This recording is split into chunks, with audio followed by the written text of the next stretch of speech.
One evening, I was spending the night at my grandparents' house, and I heard something weird outside. It turns out it was my aunt. It was my grandma and grandpa's one of their youngest daughters. Her estranged husband had tried to kill her.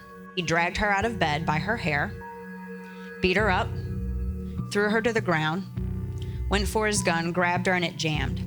She ran through the woods, through the mud, through a creek to escape him. And my grandma was trying to call her down, and she was saying, "Howard, you gotta call the law."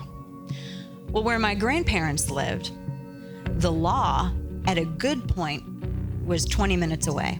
The law, in many respects, and self-defense has to be taken into the hands of the people who live there. And I stayed very still, and I closed my eyes, and my grandpa came in, and I heard him open that door of the gun cabinet, and I heard him get out a rifle. He walked out down the hall, and he went out on the front porch. If my grandfather had not been armed, I don't know what would have happened. I was really scared, and I was in bed, and I couldn't sleep, and what I ended up doing was taking a dresser and rolling it across the room and barricading myself in. And I was lying there in bed, and it was the first time in my entire life I thought, if I just had a gun on the night table, if these guys come back, I might have a chance to defend myself. From 2005 to 2013, gun ownership among women has gone from 13% to 23%. And the media isn't asking why, but we are.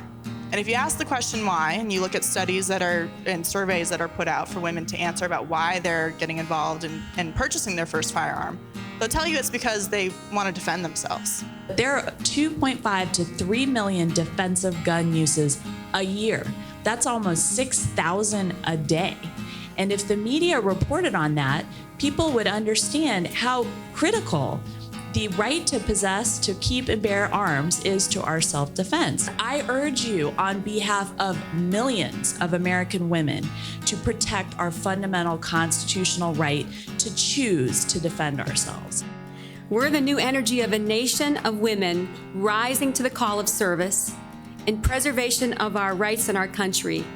We are a force blazing trails and making a real difference. Even if you don't want to hunt, even if you don't want to shoot, but if you could take control of a firearm in defense of yourself and your family, wouldn't you rather know what to do than not be able to do anything